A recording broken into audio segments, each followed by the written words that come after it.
Hunter Riley is a sergeant in the United States Air Force who was assigned to the Icarus base in 2009.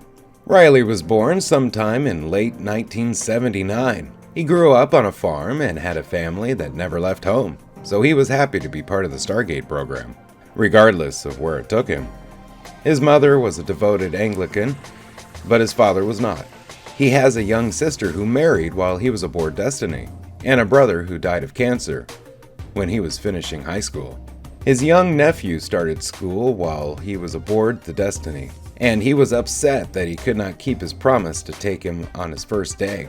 Furthermore, his uncle died during his time on board Destiny, and his grandmother was very ill. In 2009, Riley was a member of the Icarus-based team. He oversaw the operation of the dialing computer during an attempt to dial the 9th chevron. When he was ordered to dial Earth, Dr. Nicholas Rush pushed him aside to dial the address to the gate using the 9th chevron. He was one of the survivors to make it to Destiny in 2009. Aboard the ship, he was often assigned to the Destiny Gate room.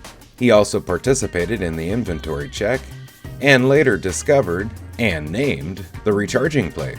With the help of other scientists, he tweaked the plate to work with Earth's technology.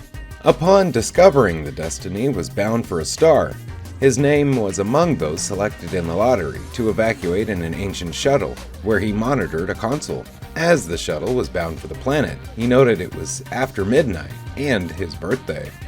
During the water shortage several weeks later, he helped monitor the water stores and the water retrieval operation on Hop, when the International Oversight Advisory enacted a plan to bring the expedition home. He helped Dr. Adam Brody with repairs in a decompressed section of the ship. When a coolant leak erupted, he went in to fix it. He was thrown against a bulkhead while containing the leak.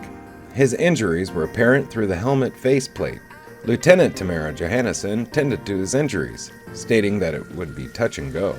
Riley survived his injuries, but while he recovered, his duties were temporarily assumed by others, including Dr. Boone and Dr. Robert Kane.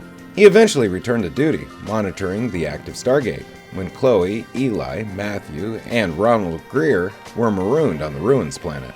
After Eli was lost, he picked his initiative to create a video log via the Keynote.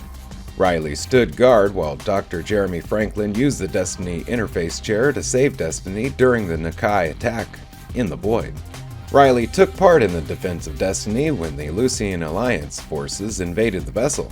His head was skimmed by a bullet while firing at the enemy with the sidearm. He was then captured along with several other airmen and Marines that were attempting to withdraw. He was later hit when Airman Chen tried to overpower the Lucian Alliance soldier and the soldier's gun went off, hitting him and Lieutenant Tamara Johannesson. Riley was apparently not seriously injured and was treated by the doctors that were called in. Given his later limp, he was most likely hit in the leg. Riley was banished to another planet with everyone else and took shelter in a cave during a storm, and returned to Destiny with the rest of the crew. After Rush, Brody, Eli, Chloe, Matthew Scott, and Ronald Greer retook the ship. Shortly after his return to Destiny, he was part of a team that was sent to an unnamed planet in the Destiny shuttle to replenish the food and water supply. During re-entry, the shuttle lost power and crashed on the planet.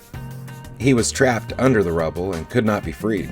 After Lieutenant Matthew Scott and the rest of the team unburied the gate, Colonel Everett Young came to check on him.